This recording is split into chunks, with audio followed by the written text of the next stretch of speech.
So ayan, magandang gabi po sa ating lahat at bago po natin bago po tayo tungo sa ating Q&A, atin nga pong papurihan ng Panginoon sa pamagitan ng awit at kantahin nga po natin yung Shout to the Lord.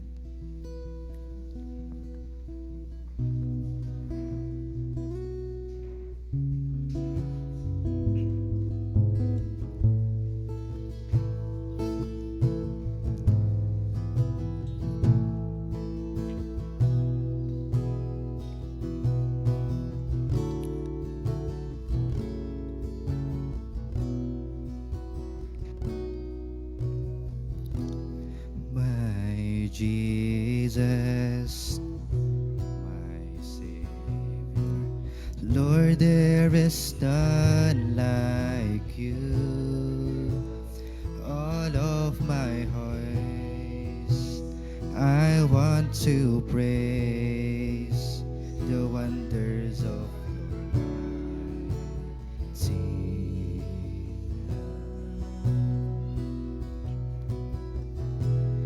mighty comfort, my shelter, towers of refuge, strength.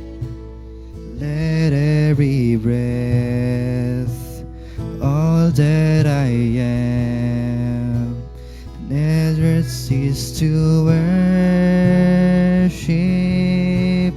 you. Shout to the Lord, all the earth, let us sing.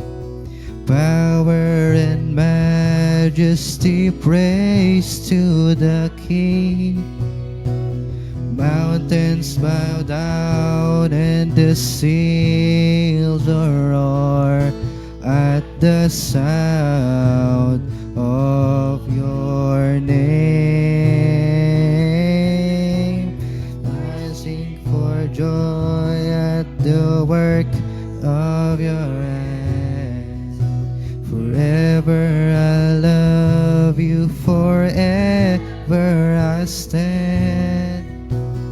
Nothing compares to the promise I have in you.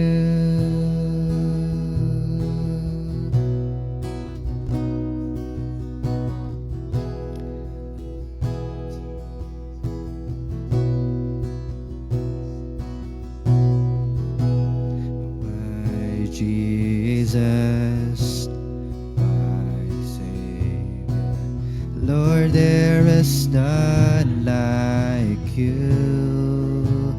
All of my days, I want to praise the wonders of your love. My comfort, my shelter, towers of refuge of strength, and every breath and all that I am, never cease to worship you. Shout to the Lord, all the earth, let us sing. Power and majesty, praise to the King. Mountains bow down and the sails roar at the sound of your name. I sing for joy at the work of your hand. Forever I love you, forever I stand. Nothing compares to the promise I have in you.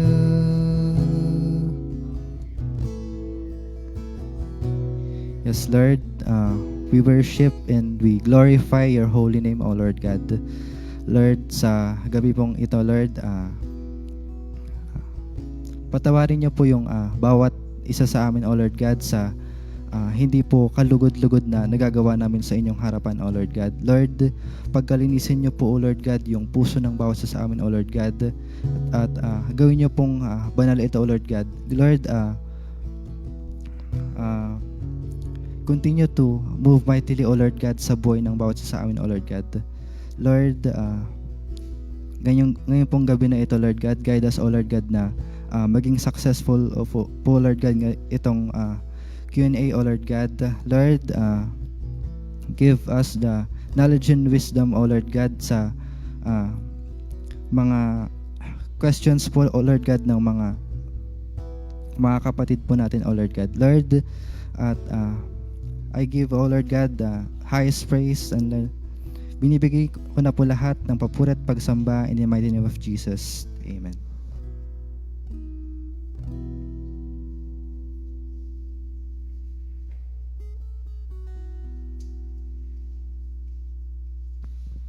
Good evening po sa ating lahat. Ngayong gabing po ito, before we go to our prayers, we will have the Q&A. At may mga tanong po na binigay na po sa ating group chat, and allow me na sagutin muna natin ito bago po tayo tumanggap ng iyo pang mga tanong. At una po, ang tanong ko, meron pong tanong po rito galing kay Brother Roger Cortez. Okay, shout out po Brother Roger. Nasaan po siya? Sa Ifugao. Purihin pong Panginoon. We miss you, Brother Roger. At ito yung kanyang katanungan. Tanong ko lang po, Pastor, sinasagot ba ng Diyos ang panalangin ng isang tao na hindi naniniwala sa Panginoong Hesus? Ang sagot ko po ay no. And let us support it with the Bible. In Isaiah chapter 59 verse 2, sabi po doon, okay, Isaiah 59 verse 2, Matthew chapter 23 verse 14, 1 Peter 3:12, and Romans chapter 10 verse 10, 11, verse 10 to verse 13 to 14. Gusto ko pong basahin muna natin. Yun na lang po munang Romans. Okay, unahin natin yung huli kong sinabi. Sa aklat po ng Roma, kabanatang 10, talatang 13, sinasabi po rito. Basahin ko po sa 13, verse 13. Okay, medyo plus lighter natin. Okay. Sabi po rito, sa 13, sapagkat sinasabi ng kasulatan, maliligtas ang lahat na tumatawag sa pangalan ng ating Panginoon. Verse 14, ngunit paanong tatawagan ng mga tao ang hindi nila sinasampalatayanan? Paano silang mananampalataya kung wala silang napapakinggan tungkol sa Kanya? Paano naman silang makakakapakinig kung walang mga ngaral?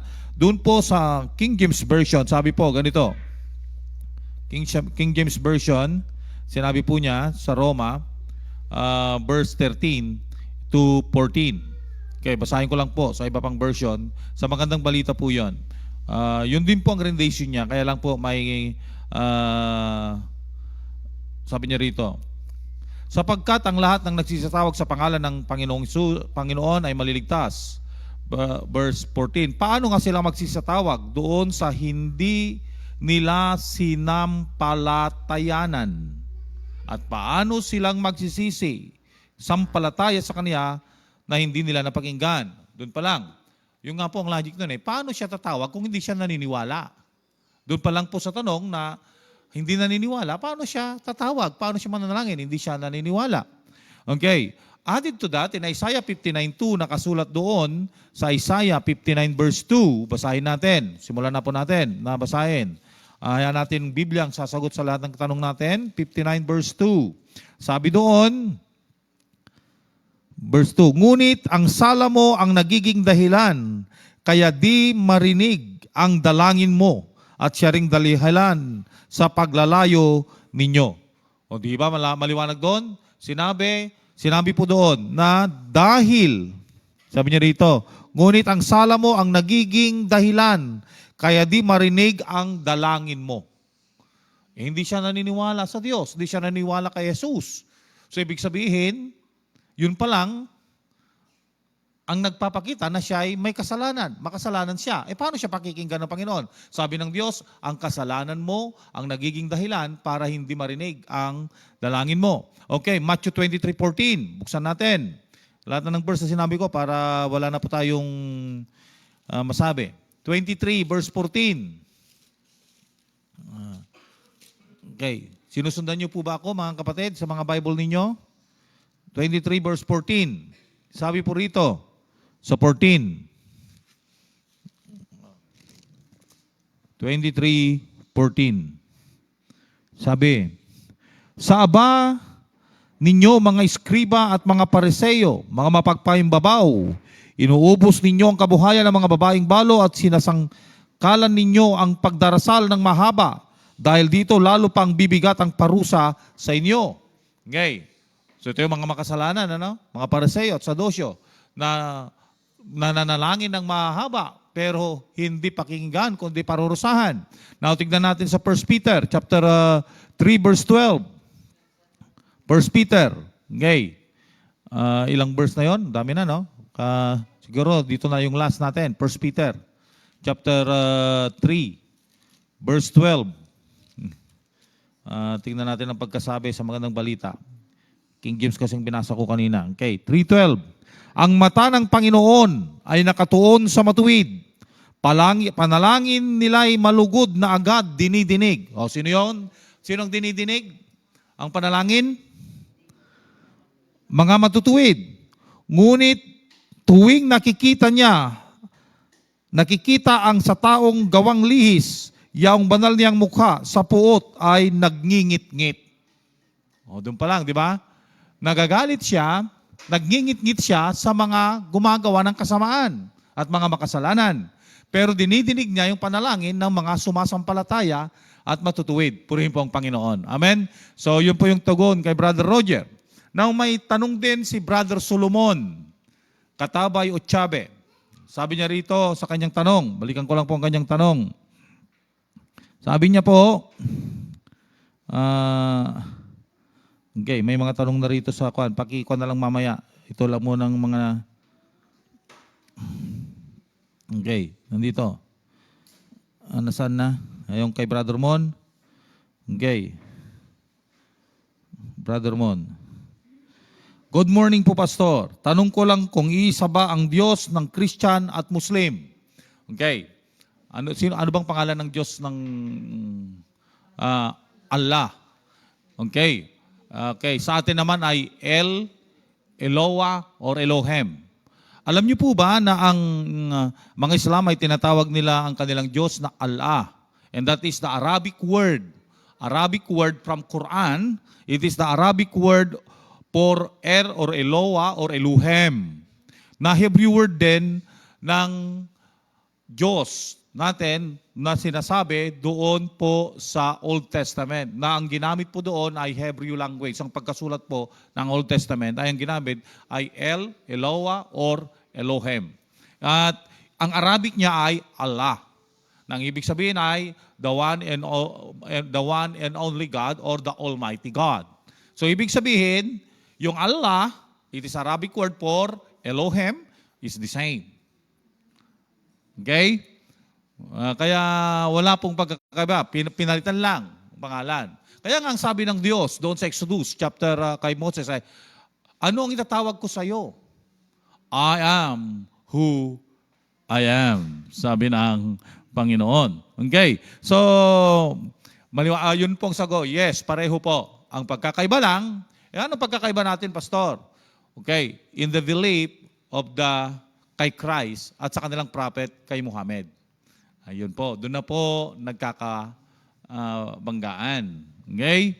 But regarding Allah and Elohim is the same. Jehovah is the same with Allah. Okay? Okay. Yun po yung sagot doon. Now, punta naman tayo sa tanong ni Sister Angelica Campuad. Okay. Okay. From Baguio. Nilalamig siya ngayon. Okay. Nasaan na yung tanong niya? Sabi niya, good morning po. I have a question po. Very rampant po kasi dito sa Baguio yung mga ngaral about God, sa God the Mother. Opo, Diyos Ina. God the Mother. Ito po yung mga ginamit nilang verses. Revelations chapter 21, verse 1 and 2. Hindi niya nilagay yung verse, kaya lang tinignan ko na po. And Galatians 4:26. At sabi niya rito, can you please clarify those verses if ano po talaga ang meaning? Now, unahin natin yung Revelations 21, verse 1 and 2. Ano po ba ang nakasulat doon? Okay. Buksan ko na nga po itong English. Pwede bang English na lang? Itagalog ko na lang po. Mas malalaki itong English ko eh. Okay. Okay. Sabi po rito sa Revelations 21. Nasa ikatlong tanong na po tayo. May mga tanong bang dumating na, Brother Virgo? Meron na ako nakita eh. Okay. Okay. 21. Okay. Sabi niya rito, then I saw a new sky or new heaven and new earth, for the former heaven and the former earth had passed away, and there is no longer existed any sea. Okay. Verse 2, and I saw the holy city, the new Jerusalem, descending out of heaven from God, all arid like a bride, beautified and adorned for her husband. Ito siguro yung sinasabi nila na God the Mother kasi may kakasal sa kanyang asawa. But actually, this is the new heaven and the new earth and the new Jerusalem coming down from heaven. And this symbolizes the new Jerusalem in verse 2 symbolizes the coming from God is the church. And let us remember that the church ang nagamit po yung feminine gender. Okay. Kaya nga po makikita natin na ginamit po yon. So yung coming down out of heaven, if we remember in Revelation kasi na-rapture ang church. Nagipagbuda diyan nga to. Sabi po, we will the marriage feast of the Lamb. And there are previous na nangyari. Kung i-explain natin, mahaba ito. But yun lang yung explain ko doon. Yung New Jerusalem doon na tinawag na she, o kaya beautified wife, ay walang iba kundi ang iglesia ng Diyos na binili niya ng kanyang dugo. Now, doon naman sa Galatians chapter 4, 6 lang sinabi, pero tignan na lang natin ang context for 23 to 27. But actually, before we will discuss that, Galatians, the Epistle of Galatians, written by Paul, ay tinatalakay niya rito ang about sa biyaya at saka sa batas. Between grace and law. And Christianity and Judaism. Now, dito sa chapter 4, ay yung ginamit dito ay pinasadahan niya yung istorya ni Isaac at ni Ismael. Okay? Now, alam naman natin na si Ismael ay anak ni Hagar. O, basahin natin. Maganda yung pagkasulat sa kwan. Dito pa lang, maunawaan nyo na sa pagkabasa natin. Kahit na hindi na natin ipaliwanag, maliwanag na po sa Hebrews chapter 4. Sundan nyo po ako. Verse 23. Ito yung sagot ko dyan, Sister Angelica. Sabi po rito sa Hebrews chapter 4. Okay. Verse 26 to 27. Ano ba yung kanya? Galatians pala. Bakit Hebrews? Galatians. Sorry.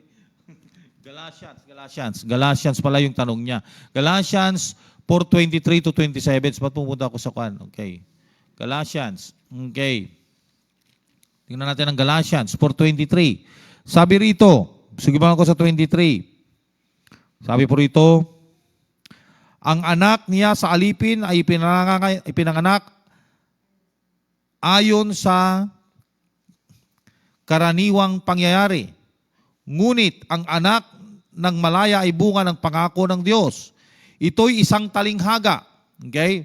O, sabi talinghaga ha. Larawan ng dalawang tipan ng dalawang babae. Ang isa ay tipan ng bundok na Sinai na kinakatawan ni Agar na ang kanyang kanyang mga anak na pawang alipin. Si Agar ay kumakatawan ng bundok ng Sinai sa Arabia at larawan ng kasalukuyan Jerusalem na naging alipin kasama ng kanyang mamamayan. Ngunit ang Jerusalem na nasa langit ay malaya at siya ang ating ina. Ito kasi yung sinasabi nila. Ito yung interpretation nila. Pero ayon sa kasulatan, magsaya ka o babaeng hindi magkaanak, humiyaw ka dahil sa kagalakan.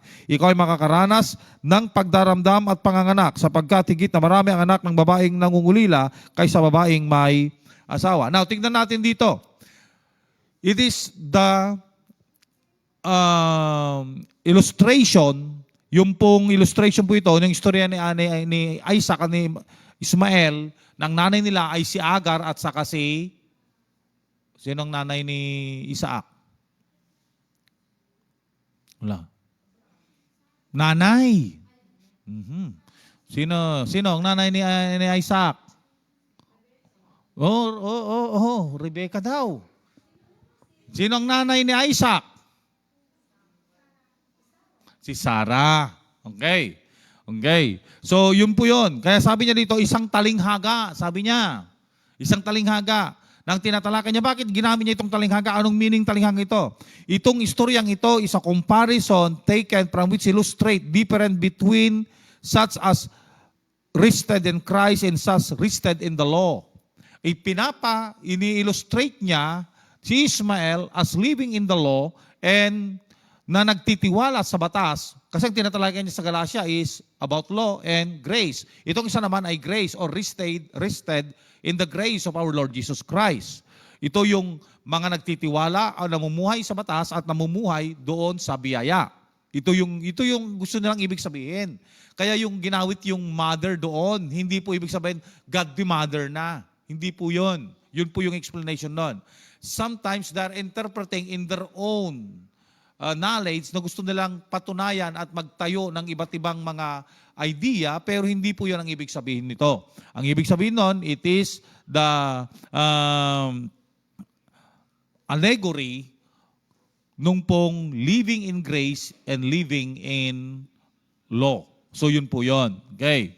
Yun po yung explanation. Yun lang naman ang sasagutin natin dito. Yun po ang tanong niya. So there is no such God the Mother. Okay? Wala po yun. Wala po sa Bible. Okay. Wala pong Diyos ina. Okay. Wala po tayong mahahanap sa Bible. Okay. Next po. Ang tanong naman ni Sister Bitsaida Libara Orias. Okay. Ano bang tanong niya?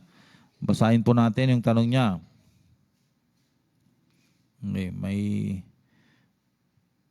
Okay. Ang sabi niya rito. Pastor, asko lang. Sino bang nagbibigay ng problema? Kaya yun ang unang tanong. Bakit hinahayaan ng Panginoon bigyan tayo ng problema? Hindi lang isa, minsan magkasunod-sunod pa, sabay-sabay pa. Okay. So, mayroon pang sumunod doon. Lahat po ba ng problema ay dumating sa kagustuhan ng Lord. So tatlo yung tatagutin natin. Una, saan ba nanggagaling ang problema? Ano sa palagay nyo? Saan nanggagaling ang problema? Galing ba ito sa Diyos? Okay, tingnan natin. Alam nyo, ang problema ay minsan ay galing sa sarili natin, galing sa ibang tao, at minsan galing kay Satanas. Okay? Hindi nyo ba nabasa ang sinabi ng Bible doon sa John chapter 10 verse 10, ang kaaway ay nagpunta para magnakaw, manira, at pumatay. Anong nanakawin niya? Yung kagalakan natin, yung kapayapaan natin. Anong sisirain niya? Yung buhay natin, yung pamilya natin, yung pananampalataya natin. Anong papatayin niya? Yung relasyon natin sa Diyos. At paano niya ito gagawin? Okay, sa magitan ng mga problema. Pero ang sabi ng Bible, ngunit ang Diyos ay ang Panginoon, ngunit ako ay naparito para bigyan kayo ng buhay, buhay na masagana. That is in John chapter 10, verse 10. So, bakit nagkakaroon ng problema? Minsan, dahil ito ay bunga ng ating kasalanan at bunga ng ating mga sariling mga desisyon na hindi naaayon sa kagustuhan at sa batas ng Panginoon. At minsan naman, bunga ito ng mga tao sa paligid natin na mga makasalanan na nais tayong sirain. At minsan, ang kaaway, si Satanas, ay gaya kay Job, di ba? Nagbigay siya ng problema at pagsubok kay Job. But one thing is for sure, sa ating mga Kristiyano, it was allowed by God. Amen? Pinayagan, pero hindi sa Kanya nanggaling. Let us remember Job chapter 1. Di ba pumunta si Satanas doon sa nag-report, nakasama sa mga ngayon. Nakita mo ba si Job? Tapat yun.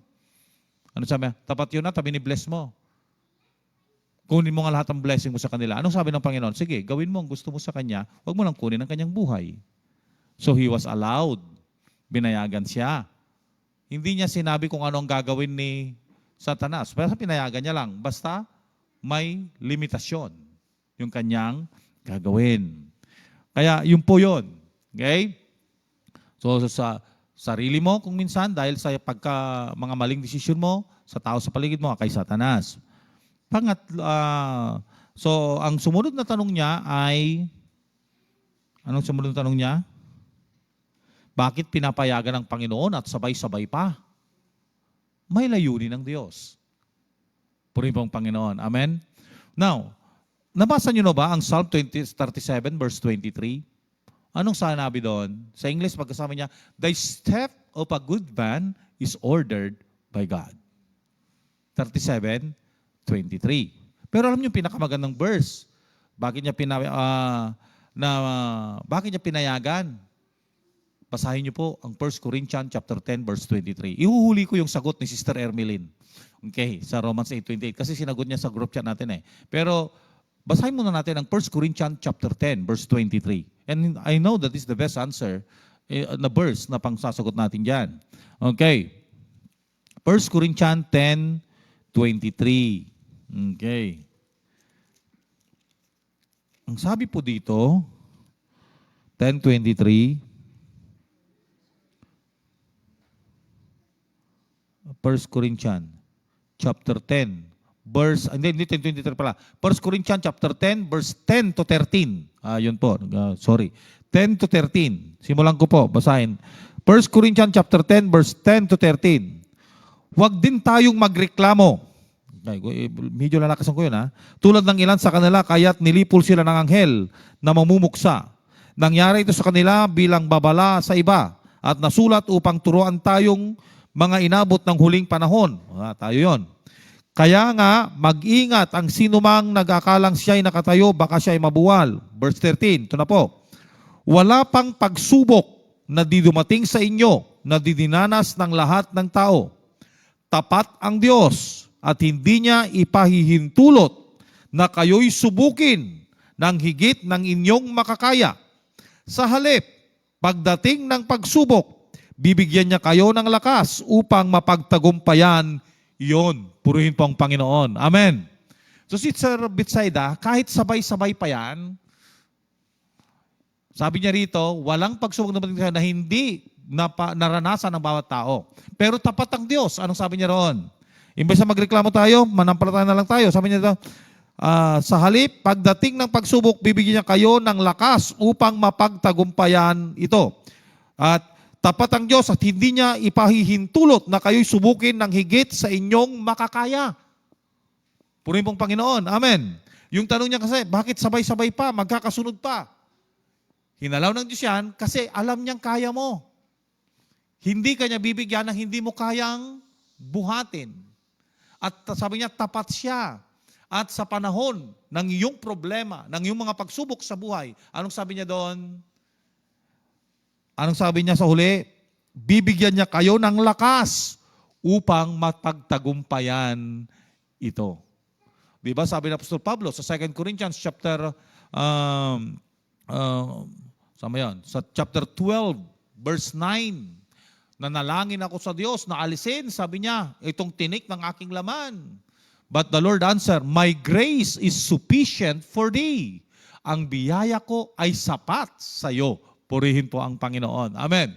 Kaya tayo pong mga Kristiyano, kung may mga problema tayo, hindi natin nandyan yung isa, tapos susunod naman yung isa, susunod naman isa, alalahanin mo ito. Inalaw ng Diyos ang mga bagay na yon dahil alam niya, kaya mong dalhin. Hindi niya pa hihintulutan yung hindi mo kaya. Like for example, si Job, inalaw niya. Ang daming nangyari sa kanya, na walang kayamanan niya. Pero anong ginawa ni Job? He still trusts the Lord. And the grace of God is enough for him. Na sinabi niya, hubad akong nanggaling sa womb ng aking ina, hubad din akong babalik. Ibinigay ni Yahweh, kinuha ni Yahweh, purihin ang pangalan ni Yahweh. Wow! Praise the Lord. Amen. At sabi niya, hindi nagkasala si Job dito. So, ganun din po tayo. Inalaw niya yon, may plano siya. And of course, Romans 8:28, all things work together for good to those who love God and called by His purpose. Purihin po ang Panginoon. Okay, so, kagustuhan ba ng Diyos? Yes. Amen? Bakit? May purpose siya. May layunin siya sa bawat problemang dumarating sa ating buhay. Bakit sabay-sabay? Makakayanan ba natin? Yes. Kasi inalaw niya yon dahil alam na niyang kakayanin natin at hindi niya tayo bibigyan ng mas mabigat kaysa ating kakayanan. At tapat siya at siyang magbibigay ng lakas sa atin. So, okay, ang tanong po ni Sister Arlene, timely po ito, pero madadagdagan to sa sermon ko sa Sunday. Okay? Tanong ko po, magkakasala po ba ang isang believer na hindi sumusunod sa bilin ng Diyos? Yes. Of course. Di ba? Verse natin. 1 Samuel chapter 15 verse 22 and 23. Di ba dan? Ang pagsalangsang sa utos ng Diyos ay rebellion at kasing bigat nito ng pangkukulam. 15 kan yun 1 Samuel chapter 15 verse 22 and 23, di ba? Nakalagay din 'yon. At sabi sa Hebrew chapter 2 verse 2, basahin niyo rin po 'yon. Now, yun pong tanong niya. So doon po, sinagot ko po, yes. Okay, pero may dugtong siya na pumili ng isang leader na karapat-dapat sa isang mataas na posisyon sa ating barangay o komunidad. Okay. Kasalanan po ba daw? Okay. Alam niyo po, yung pagpili po ay binigyan tayo ng guidelines ng Panginoon. Bilang isang Kristiyano, may panuntunan. At alam niyo po, nakakalungkot, maraming mga Kristiyano na nagsasabing Kristiyano ay hindi nila ito pinapansin. May tagubili ng Diyos. Saan natin matatagpuan diyan? Exodus chapter 18 verse 21 and 22. Pakibuksan ninyong yung mga Bible. Alam niyo po ba na nangyari na ang pagkakamali na pagpili ng leader? Si Saul, pinili nila sa man's perspective, hindi sa God's perspective. Bakit? Dahil matangkad, malakas at gwapo, siyang ginawang hari. Pero ano nangyari? Failure. But look, Ang pinili ng Diyos, si David. Isang patpatin, a shepherd boy, but was chosen by God and become man after God's heart. Purihin pong Panginoon. Amen. Example ko lang yon, ha? Pero buksan natin. May guidelines kasi eh. Dapat mga Kristiyano itong binabasa nila. Huwag kayong padadala sa mga... Kasi minsan nagpapadala kayo sa mga bigas, papadala kayo sa mga palibre-libre. Ang baba naman, sabi ko nga minsan, ganyan lang bang halaga mo? Kaya minsan may isang pangyayari na eleksyon, pero mo may pumunta sa bahay, iniwan, wala kami. Iniwan. Isang supot. Mga siguro may 2 kilo, 3 kilong bigas at may noodles at may sardinas. Sardinas, hindi naman corned beef, sardinas. Tapos nakalagay doon yung tarheta niya na tumatakbo bilang kagawad. Sabi ko, grabe naman, ang baba naman ang tingin niya sa akin ito. Sabi ko, parang sinusuhulan ako nito. Hindi ko ibinoto. Lalong hindi ko iboboto. Pag ganun. Bakit? May panuntunan kasi ang Diyos eh. May panuntunan ang Diyos. Basahin na natin. Okay? Panuntunan ng Diyos. Okay. Anong sinabi kong verse? Exodus. I-explain ko to ng mas malami sa Sunday. Kasi yun ang nakaandang message ko. Kaya lang, ito yung utos kasi. Nagkakasala ba tayo? Oo. At alam niyo yung kasalanan natin, tayo na rin ang umaani pag hindi natin napili yung dati. Inaani na natin. Tapos problema, nagatikas-tikas to. Problema, tayo pong pumili. Yung mga taong pumili, hindi nila pinili yung naaayon sa utos ng Diyos. Ano bang utos ng Diyos? 18 ng Exodus. Anong sinabi kong verse? 21 and 22.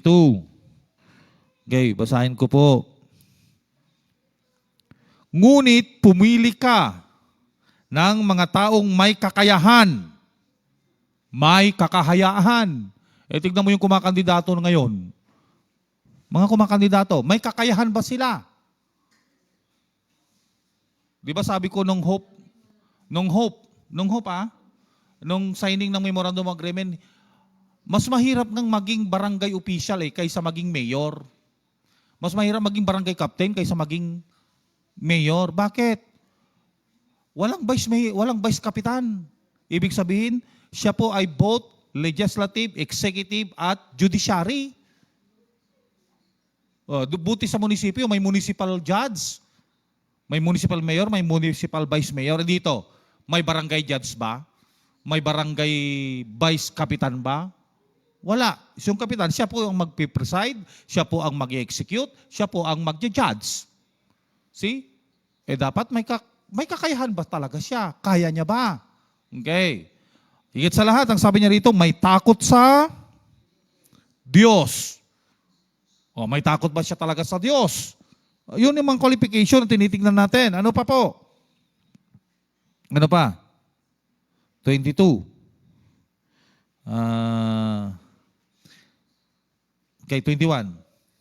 May takot sa Diyos, mapagkakatiwalaan. Bakit dapat mapagkakatiwalaan?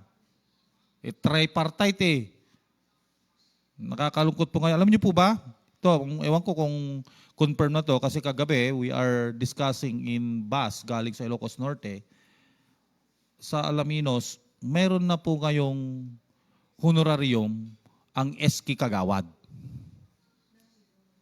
Noon wala. Di ba wala? Pero ngayon meron na. Ewan ko kung na yun pero sa Alaminos, 10% of the budget of the barangay may bibigay sa SK. Sila na po ang bahala na mag-project noon. O so mayroon na sila. Okay, tapos, yung mga SK Kagawad, mayroon silang, ewan ko kung 1% o 2% from that budget ang mapupunta sa kanilang mga honorarium. O so mayroon. Added to that, yung SK chairman, ang kapareho niya ay yung honorarium nang galing sa barangay Kagawad. Doon parang makikita natin. Dapat simula doon sa SK hanggang sa ay mapagkakatiwalaan. Kaya nga po, kung minsan, dapat maiwasan din po yung tinatawag na political dynasty. Kasi mahirap po yun . Mahirap po yun. Lalo na ngayon, may budget ng budget. So, yun, dapat mapagkakatiwalaan. Bago sinasabi, dapat mapagkakatiwalaan. Kaya minsan sabi ko nga, ano kaya ibalik po ng gobyerno natin yung dati. Walang honoraryum ang lahat ng barangay council at barangay captain at barangay kagawa at barangay SK. May kakandidato pa kaya? Minsan ginagawa na lang na pagsapulan kung natin manlaangan, di pa nagkandidato, gaputa at dati honorarium. Okay. Now, tignan po natin.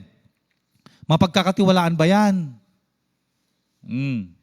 Sabi nga ni Pastor Allen, quote, may post si Pastor Allen, anong pilyedo niya? Allen Puquento, sabi niya, nangangakong aalagaan ang barangay, pero isang amang punong-puno ng bisyo. Punong-puno ng bisyo. Tapos mangangakong pangangalagaan yung barangay. Punong-puno na nga ng bisyo. Pangangalagaan yung barangay.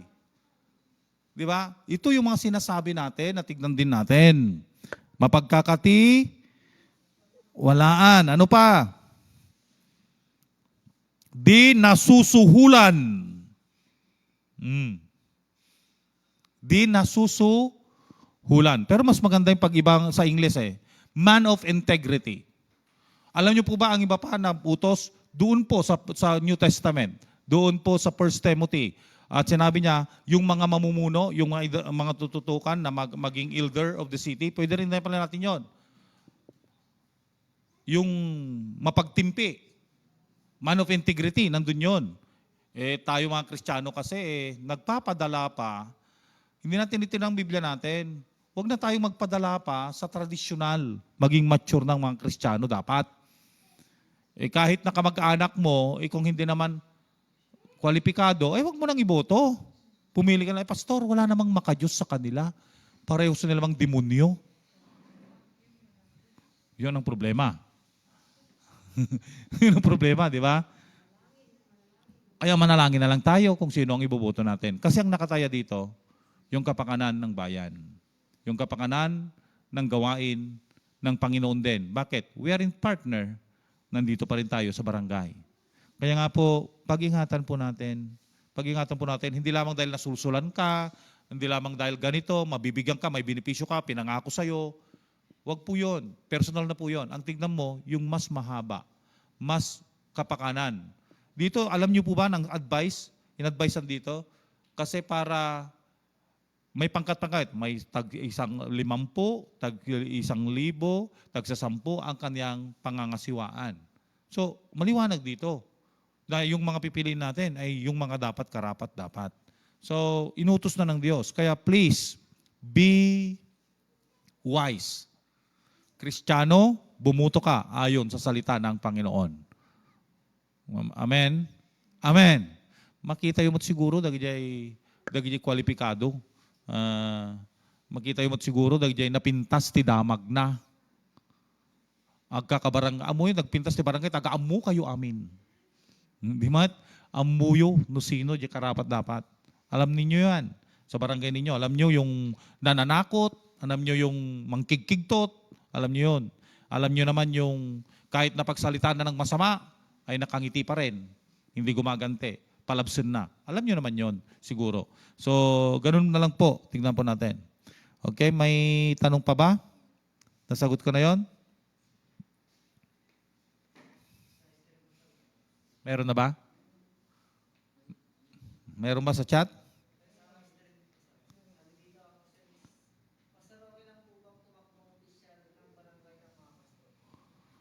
Okay. Sa atin po,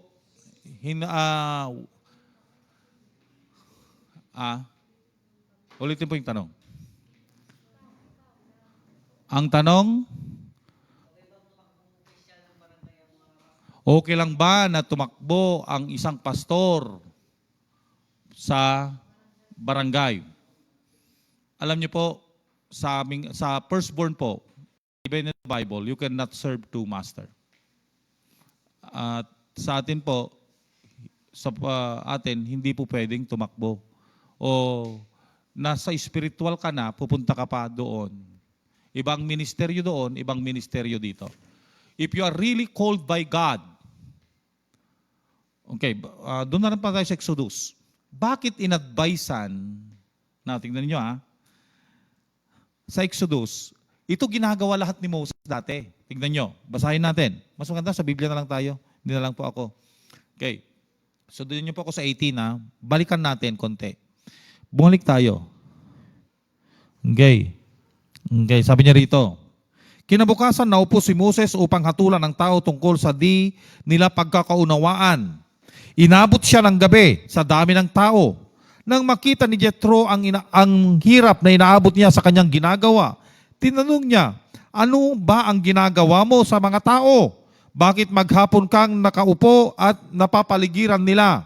Sumagot si Moses, mangyari po, lumalapit sila sa akin para alamin ang kalooban ng Diyos. Kapag may dalawang tao na hindi nagkakaunawaan, dumudulog sila sa akin. At sinasabi ko naman sa kanila kung sino ang may katuwiran. But doon ipinapaliwanag ko sa kanila ang utos ng Diyos. Tingnan nyo dalawa po yung ginagawa niya. Nagja-judge siya kung may hadwaan at ipinapaliwanag niya yung utos ng Diyos. Anong sabi ni Jethro? Sinabi ni Jethro, hindi ganyan ang dapat mong gawin. Pinapahirapan mo ang iyong sarili, pati ang mga tao. Malaking gawain iyan para sa iyo at hindi mo kayang mag-isa. Pakinggan mo itong ipapayo ko sa iyo. At tutulungan ka ng Diyos. Ikaw ang lalapit sa Diyos para sa kanila at magdadala sa kanila sa kanilang suliranin. Ikaw ang magtuturo sa kanila ng kautusan at palutuntunan at ikaw rin ang magpapaliwanag sa kanila kung ang dapat nilang gawin. Ngunit, pumili ka. Binigyan niya ng discretion, Maganda yung advice na, ang itutos mo lang, ituro mo sila ng palatuntunin tungkol sa Diyos, ilapit mo sila sa Diyos, so that is spiritual ministry. Pero, sabi ni Jethro, pumili ka ng mamumuno, hindi na ikaw. Kaya kung ang pastor ay talagang tinawag na pastor, sa akin pong pananaw, sabi dito, ayon sa verse na ito, ay mag-concentrate siya kasi tinawag na siya doon. Hindi siya tinawag para maging taga-ayos ng mga political at mga bagay-bagay na suliranin. Nakatuon siya doon sa mga alituntunin at para sa Diyos. So if you are a pastor, you are called to be a pastor, be a pastor, minister to God into the people in a spiritual realm. At pumili ka na lang ng pupunta doon. Sinabi rin ito doon sa mga gawa. Talatang, saan ba yun? Yung chapter 6. Sabi niya, hindi mainam na kami maglilingkod sa table. Hindi mainam. Mapapabayaan namin ang pananalangin at pagpapahayag ng salita ng Diyos. Kaya, pipili tayo ng mga taong gagawa nito. Di ba sinabi doon? Sa chapter 6, maliwanag po yun Kaya po, if you are called to be a pastor, be a pastor. At kung ayaw mo na magpastor at gabi magkakapitan ako o magbabarangay kagawad ka, anong gawin mo? Umalis ka sa magpastor. Okay.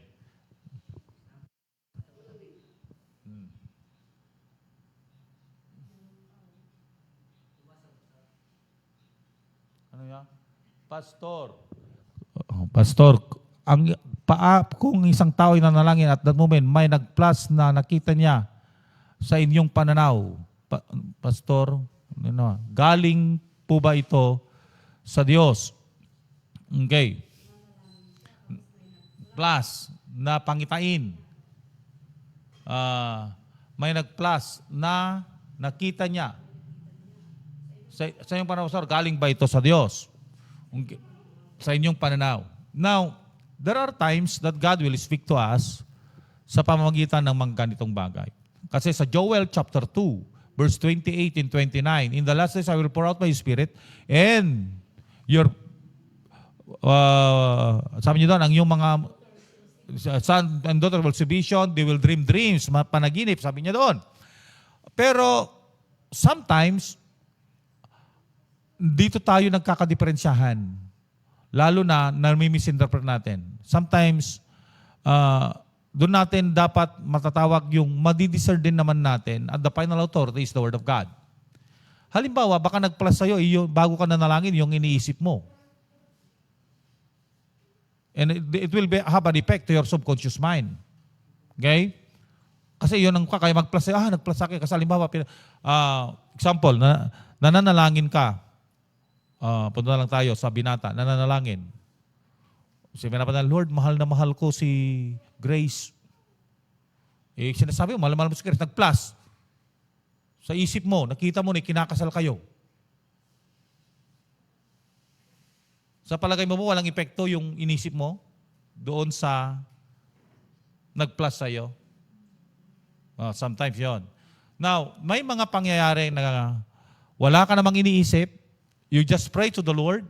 You just worship Him. And as you're praying, bigla na lang may ipinakita sa'yo ng Panginoon. And that's it. You can confirm it through the Word of God.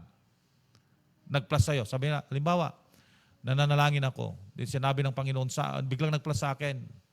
Pinakita niya sa akin ang isang lugar at sinabi niya, pumunta ka doon. Then, I will look to my Bible to confirm. May nangyari ito doon sa Acts chapter 16 ba yun? Na si Pablo ay nananalangin at napanaginipan niya, nag-plus sa kanyang na habang nanalangin siya, na may tumatawag sa kanya sa Macedonia na pumunta kayo rito at iligtas kami. Hindi ko naman tanong anong verse yun. Kaya pakihanap nga. In Acts chapter 16. Si Cornelius nanalangin.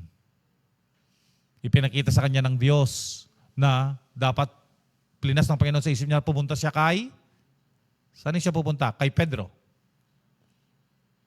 At habang nanalangin din si Pedro, may pinakita rin sa kanya ng Panginoon. Sa kanya habang nananalangin siya. Anong pinakita sa kanya?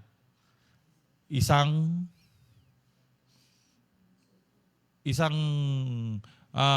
cloth na punong-puno ng iba't ibang hayop na bumababa mula sa langit. Na kombinasyon noon ay marurumi at malilinis na hayop. And then nagkaroon ng interpretation. And it was confirmed because Cornelius nangusap sa kanyang Diyos, nangusap din. So pwede po yun. Yun ang mga yun. Okay? Pero hindi lahat. May mga pagkakataon kasi na nahahaluan ng emosyon. Okay? Okay. So, yun po. Next. Meron pa?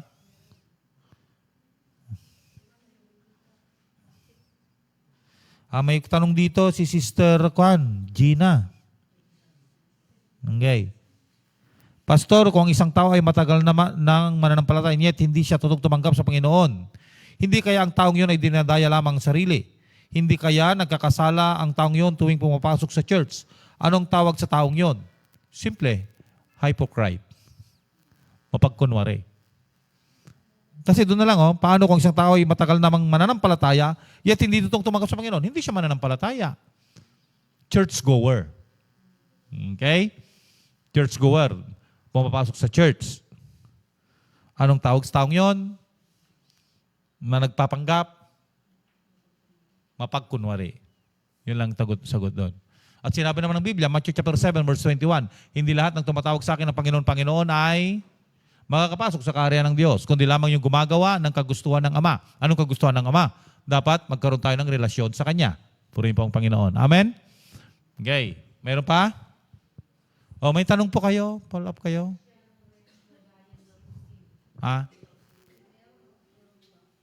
Meron?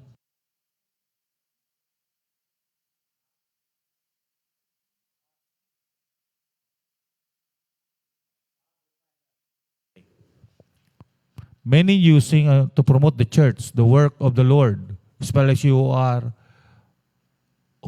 God. Pastor, are you in favor of using other social media platforms such as TikTok? Are you in favor of using social media trend to promote the Lord? And why? Okay, sino yan? From Baguio. Simsim, okay. Okay.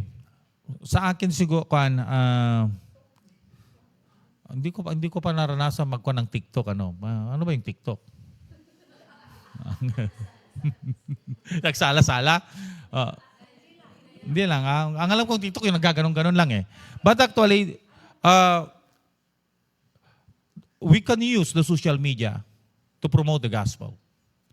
Alam naman natin ito eh. Na to promote not the church but the gospel, the kingdom of God, and the Lord, and for the glory of God. So, we can use it. Kung ang dyablo ginagamit niya ito para sirain ang mga tao, pwede rin nating gamitin ito para ang mga tao ay ma-restore at mapalapit sa Panginoon. Now, regarding the TikTok at iba pa, yung mga photo-lab na yan. Sa photo-lab, against ako doon. Okay. Photo-lab, yung TikTok, di pa ako nakakuan eh. Wala akong idea sa TikTok eh. Pero may mga nakita kong TikTok na, uy, punta tayo sa church. Yan, diba? Parang gano'n. Pwede, mga siguro yun. But, yung mga sayo-sayo ang TikTok, siguro hindi. Hindi na. Kasi parang may halo ng worldliness yun.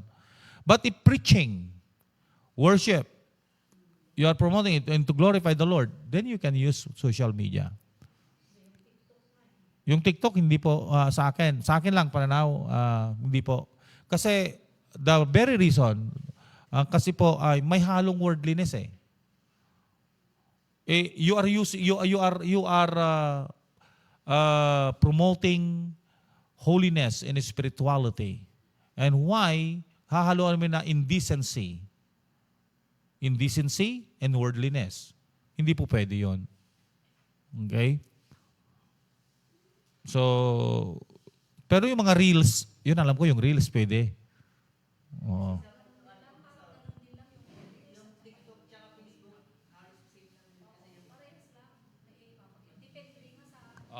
Oo. Oo. Pero sa akin po, pag mahahaluan ng indecency at kabastusan na at worldliness, hindi po pwede.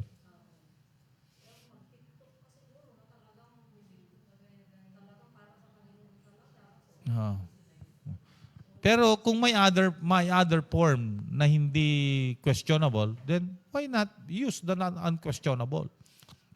Okay? Oo.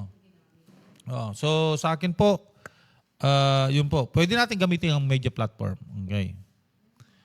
As to preach the gospel.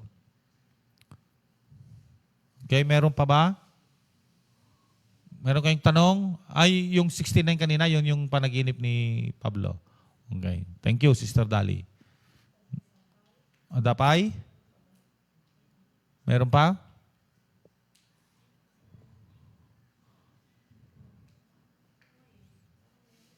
Parang meron ko nakita. Okay.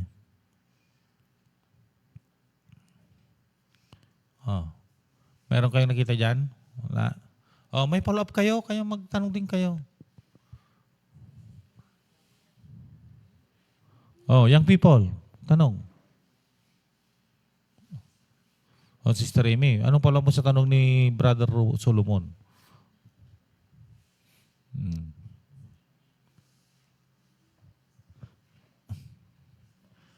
Mayroong mga question dito, hindi ko makita.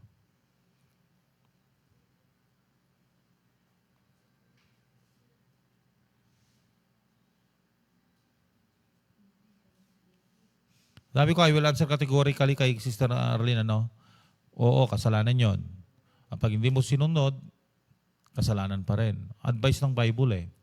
Ibig sabihin, dapat sundin natin. Hindi na isulat yan para baliwalain. At pag binaliwala mo, you will suffer the consequence. And let us remember, government was instituted by God. Okay. May tanong? Okay. May question. Ayaw niyang salibihin. Isinulat niya lang.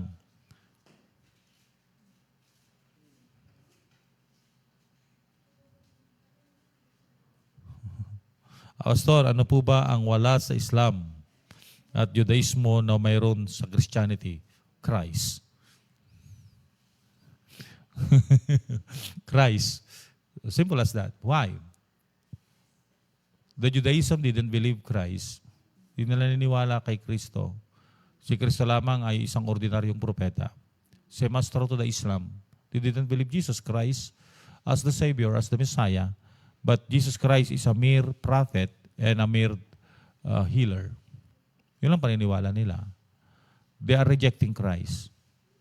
Judaism rejected Christ and is still living in the law. The Islam is following the Quran, and si Muhammad ay mas mataas kay Christ. So, yun ang wala sa kanila. Si Kristo. As simple as that. To us, we have Christ. That's why we are called Christian. And Christ is our Messiah, our Savior, at tagapagligtas natin. Okay? Ano pa? Sabihin niyo siguro, Pastor. And because we have Christ, we are living in holiness. And our holiness is not based on law. It is based on grace. Okay? Ang ating kabanalan ay nakabase sa biyaya, hindi sa batas. Tinalakay niya ito doon sa Galacia. Okay. Follow up nyo. O mayroon pa kayong sinusulat. Okay. We will give 3 questions and we will now go into our prayer.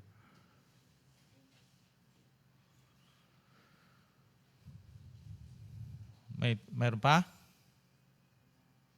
Sister Imelda, may tanong ka? No, next yung tanong mo. Okay. Ni Sister Kwangay.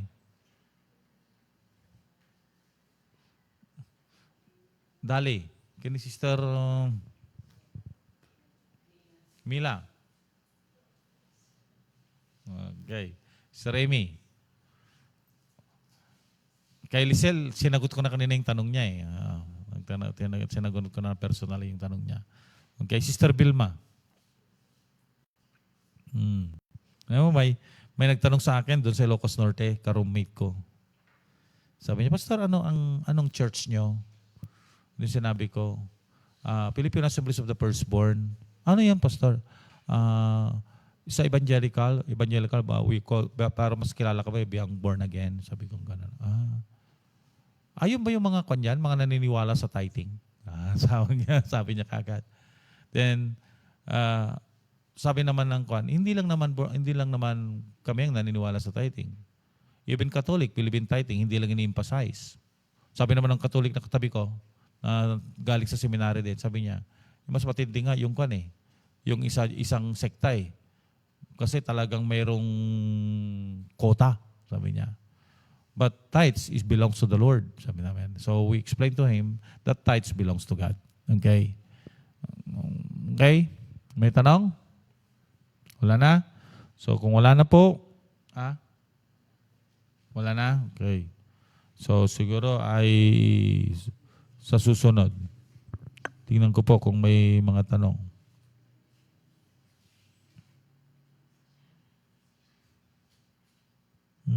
Okay.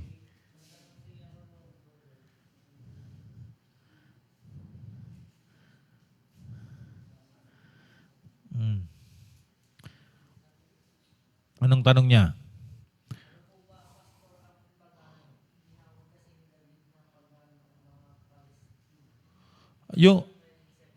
Ang pagano ay yung hindi naniniwala sa Diyos ng Israel. Okay. Mga pagan yon, yung mga Philistine pagan, mga pagano naniniwala sila sa mga Diyos-Diyosan. They believe in other gods maliban sa Diyos. They are pagan. Okay.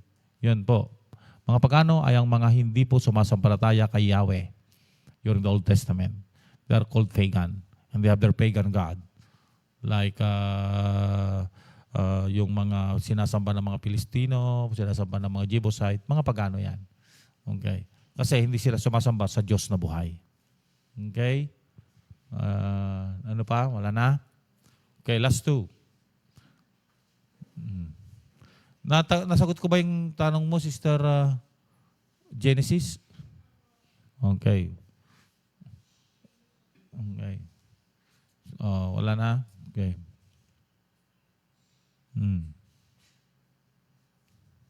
Tinitignan ko dito sa kwan eh. Hindi naman tanong, imbitasyon naman ito ng birthday. Kakain daw tayo ng milon. May nag-text oh. Uh-huh. Okay.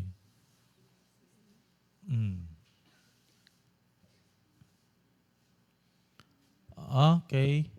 Kung wala na, we will focus on the doon po sa 1 Corinthians 10:23, 10 to 10, 10, chapter 10, verse 10 to 13 as our message today.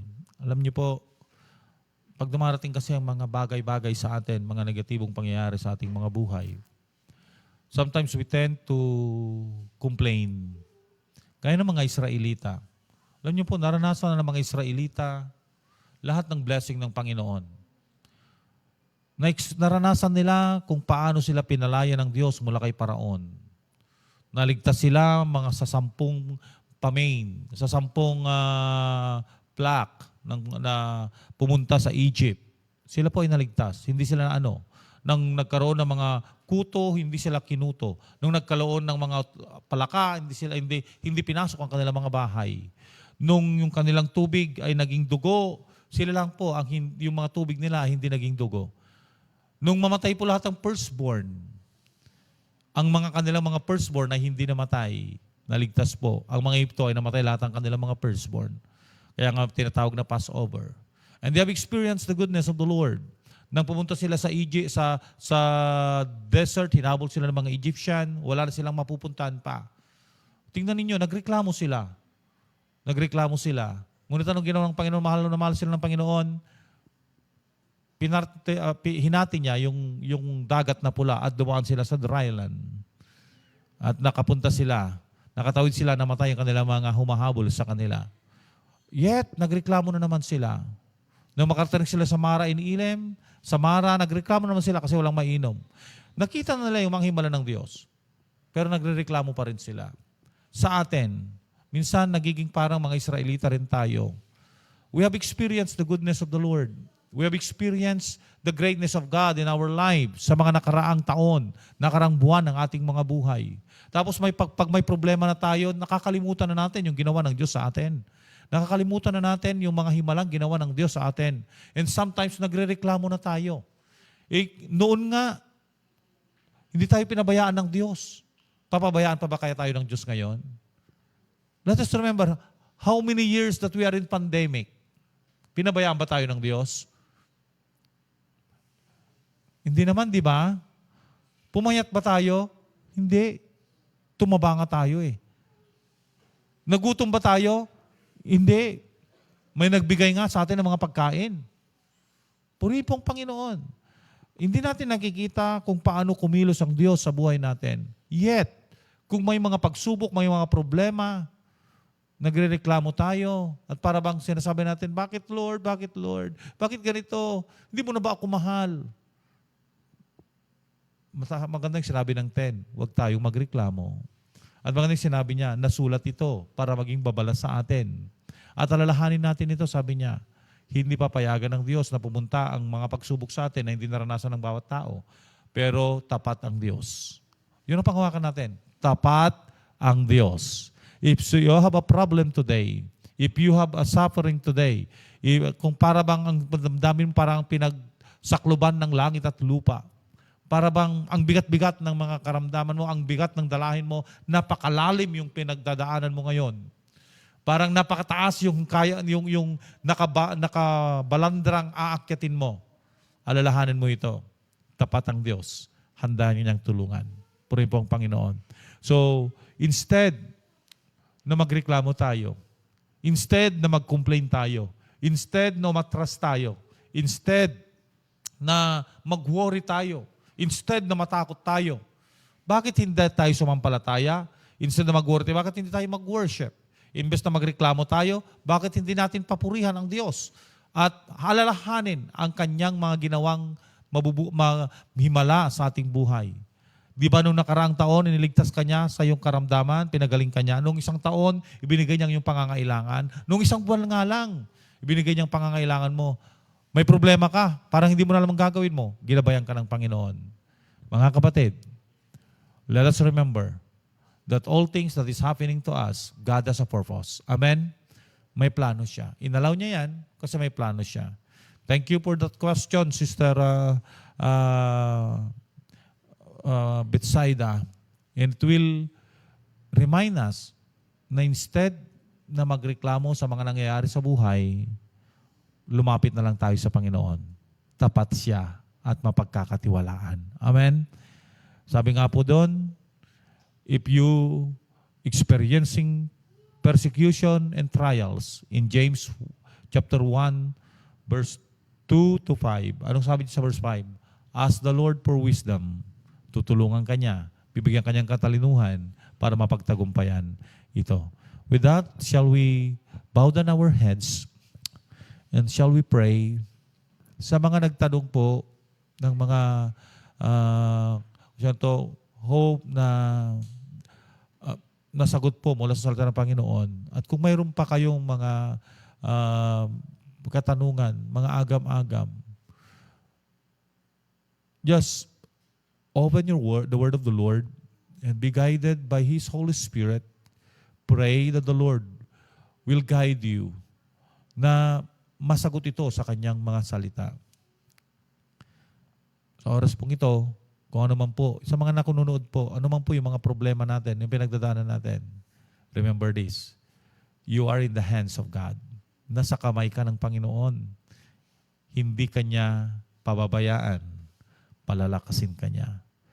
Hallelujah. Tayo po'y manalangin. Dakilang Diyos, amang mapagmahal, salamat po sa paalala mo sa amin na dumating man ang mga pagsubok, dumating man ang mga problema, mga challenges sa buhay namin. Tulungan niyo kami na imbes na matakot, magkaroon po kami ng pananampalataya. Imbes na mabahala at mag-alala, kami po ay magpupuri sa inyo. Imbes na magreklamo, Panginoon, kami po ay magtitiwala sa katapatan mo at mananalangin kami ng katalinuhan at gabay at tulong mula sa inyo. Panginoon, kami pong nandito sa church na ito mula sa iyong lingkod hanggang sa pinakamatanda at pinakabata sa iglesyang ito ngayon at maging ang mga nanonood sa online platform, Panginoon. Iba't iba po yung mga pinagdadaanan namin. Iba't iba po yung mga nararanasan namin. Iba't iba po yung mga pagsubok na amin pong kinakaharap. Iba't iba po yung mga problemang dumarating sa amin. Maaaring may problema kaming personal, problema sa loob ng tahanan, problema sa aming trabaho, problema sa aming komunidad. Ngunit Panginoon, Ikaw po ang Diyos na aming pinagkakatiwalaan. Ikaw po ang Diyos na dakila at tapat na tutulong sa amin. We entrust to you everything, O God. Maging ang mga estudyante, Panginoon, na bukas po ay magtitake sila ng kanilang mga examination.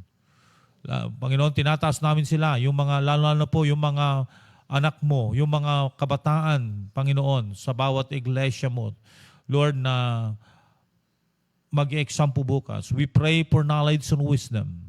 Yung mga bagay na pinag-aralan nila, yung mga bagay na review nila, as they are taking their exam, put it into remembrance and give them the wisdom that they needed para po sa iyong kapurihan. Huwag mo pong hayaan na sila ay nasa hulihan bagkos sila po ay nasa unahan dahil mga anak mo po sila. Gabayan mo po sila, O Diyos. O gabayan mo, tulungan mo na kahit sa paaralan, sila po ay maging ilaw at asin. Hindi lamang sa loob ng iglesia, Panginoon, pati sa kanilang mga tahanan. We pray, O Lord, that you will move in a mighty way. Salamat po, salamat po. Tinataas po namin ang kasakalukuyang pangangampanya ng mga kandidato dito sa San Miguel.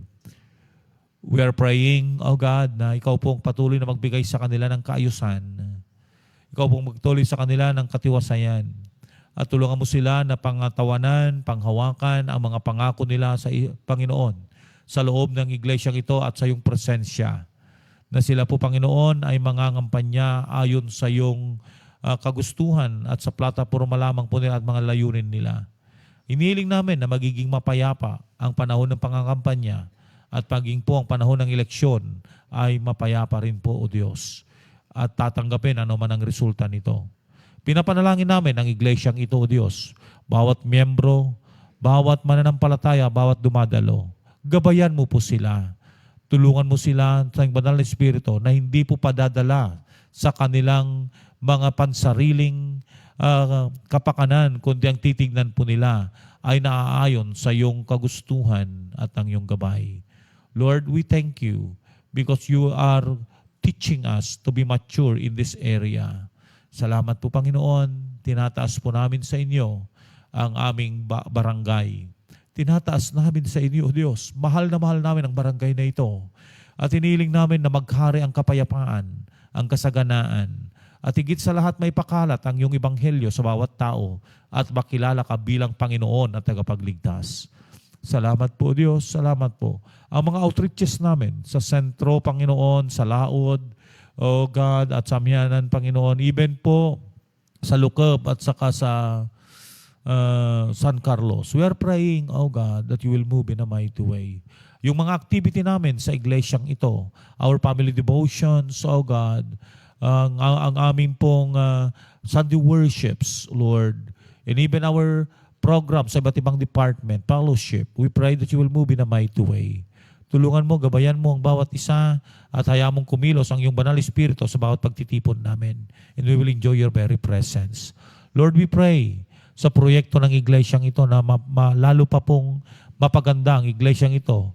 We pray for the provisions. And Lord, right now, we are praying for the family of each one of us. Bawat pamilya nandito sa loob ng bahay-sambahan na ito, pagpalain mo po, O Diyos. Kung may mga karamdaman, pagalingin mo sa pangalan ni Jesus. Bagay ang mga nasa online platform, O God, mga kasama namin na nakiisa sa live stream. Kung mayroon man pong mga bagay-bagay na may sakit, Panginoon, sa miyembro ng kanilang mga pamilya, let there be healing. At yung mga nangangailangan ng gabay, ng iyong proteksyon, ng wisdom, bigyan mo po, O Diyos. We are entrusting our families to you, Lord. Bless our families. And we are entrusting our life. Thank you, Lord, for this Q&A. Lord, hayaan mo po ng iyong mga salita na naipahayag, yung mga katasagutan mula sa iyong mga salita, ay nagbigay ng kaliwanagan sa bawat nagtanong, Panginoon, at sa bawat nakinig. We pray, Lord, ng iyong mga salita na naitanim ngayon, naipahayag ngayon, ay mamumunga po ito ng pananampalataya sa inyo. Answer every prayer of our heart tonight. Answer every prayers, O Lord. Lahat po ng panalangin ng bawat isa, tugunin mo na po. Salamat po, Diyos, in Jesus' name. Amen and amen. Hallelujah. So, we give our offering to the Lord. And pwede tayong mag-march.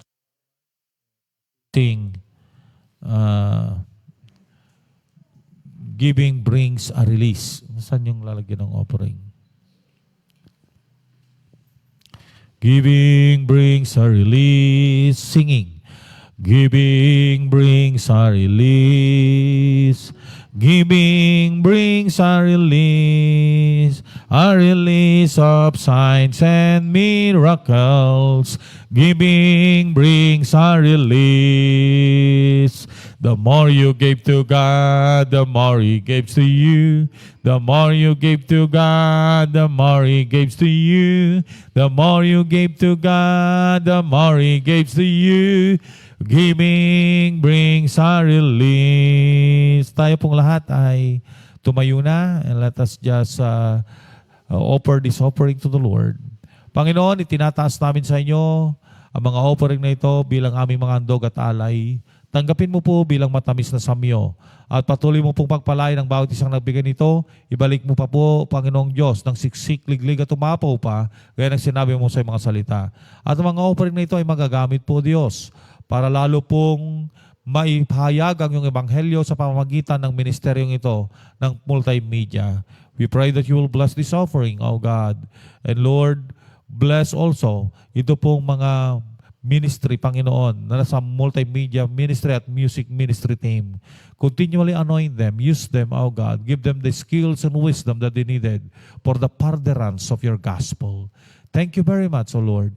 At sa oras pong ito, salamat po sa lahat po na nakiisa sa aming Panginoon. Salamat po, and we know that you will continually bless us tonight and continually deal with us in your own way. Speak to us in the way that we could understand.